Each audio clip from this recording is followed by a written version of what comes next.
there's definitely days where I think about how tough this is and all of that. But at the end of the day, like I enjoy the process of working and getting better.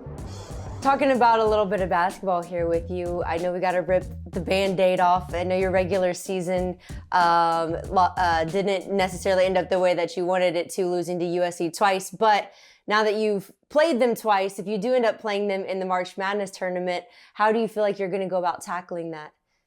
Yeah, I mean, obviously, our last game didn't go the way we wanted it to go, but I do think that from every loss we can learn a lot, and hopefully with the opportunity to play them again in the Big Ten tournament and or maybe the NCAA tournament. But I do think that as a team, we'll just continue to prepare, learn from our losses, and get better. But I think it's about taking that next step forward and not getting too down after one loss. I mean, the reality is we lost 2 games the entire season, so I would say that's a pretty good record. So we're a great team, and we still believe that. So it's just about continuing to push forward and get better every day. Right. When you prepare for the March Madness tournament, besides USC, is there any one team you guys really have your eyes on? What one team? I mean, there's a ton of great teams that we'd all love to play. Obviously, we played South Carolina earlier this year. It would be nice to get to face them again. Texas, UConn, so Notre Dame. A lot of great players and a lot of great teams. So I feel like whoever we face every game, we're just gonna step into that opportunity. But I'm really excited because I think there's just so many fantastic players and teams and stories in women's basketball right now. Right. I want to hear your thoughts on your teammate Lauren Betts, who Mhm. just announced a few weeks ago she's going to be staying for another season at UCLA. How much of an impact does she make for you guys? Yeah, Lauren is a huge piece of this team, and she's one of the reasons why we're so successful. When she transferred here, we are all so excited just because, and like we all knew the type of player and person that she is, and to have her back for another year when she could go to the draft is going to be big for our team. And I know she's really excited because her sister is going to be a freshman at UCLA next year, so to be able to play with her sister, that's going to be very cool. But I just think from a basketball standpoint, the impact that she makes both offensively, but I think defensively is probably the biggest area where she covers for so many of us. Just her size and her length in there, and she blocks shots. She makes people not drive in there. I remember playing against her when she was at Stanford. I'm like, I'm not going to drive in there because 6'7" Lauren Betts. So it is great being on her team. Right. You've become the most notable Jordan Brand athletes on campus. How special has this opportunity been for you? And would your younger self have ever believed that you'd be where you are today?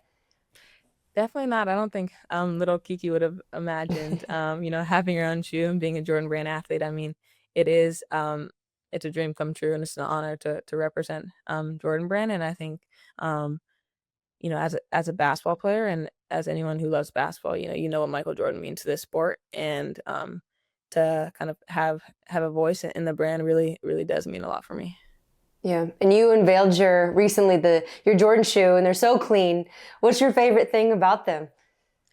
Ooh, what's my favorite thing about them? I mean, I All love of those. I was, it. yeah, enjoy all of it. There's like texture-wise, there's like water droplets on the top of the shoe, and I think as someone I love the beach and I love just hanging out around the water, so that cool little detail is something that I really love about the shoe.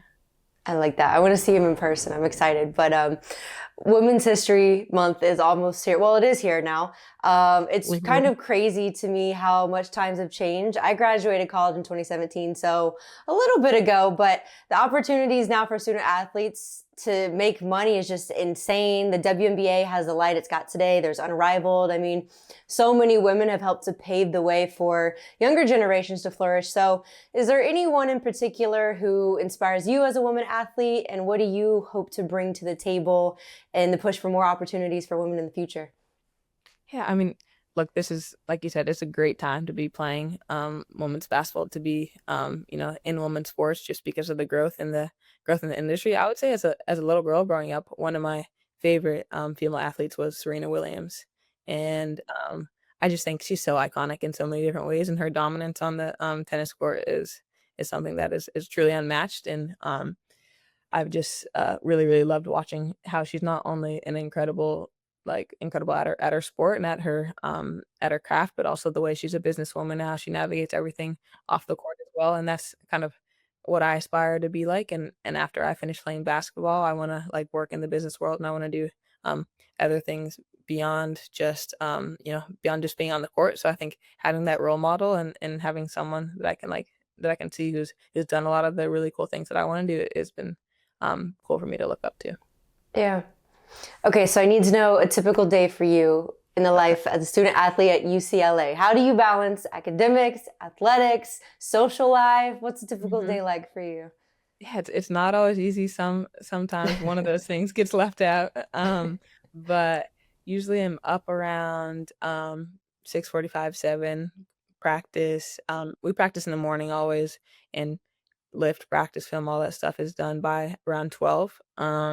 And after 12, we essentially like if you have classes that day, that's when I'll take classes. So um now with online classes, it's a little bit different, but, I've class a few days a week, and, I'll be on campus for a little while. Maybe I'll have meetings, with my coaches. We'll have, like, film meetings or just check-in meetings, and then, usually before I go back home, I'll, do my an individual workout, back in the gym, and so that takes up most of my day, and then after that, just kind of relaxing, getting homework done if I have to do that that night, maybe take a nap if I get lucky. But it definitely is, it is pretty busy, and some days you have to kind of prioritize and everything, but I kinda just got used to it. It's just kinda what I do, and it's on a daily basis, so I just have to get used to it. Being a student athlete requires a lot of discipline, obviously, time management. How do you stay organized and motivated both in the classroom and on the court? Because it seems like you got a lot on your plate.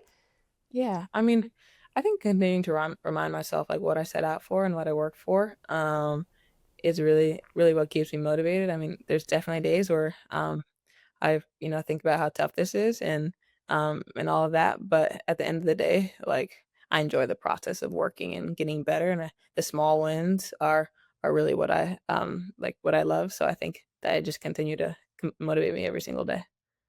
All right, last one here for you. What's one piece of advice you'd give to younger athletes who dream of following in your footsteps?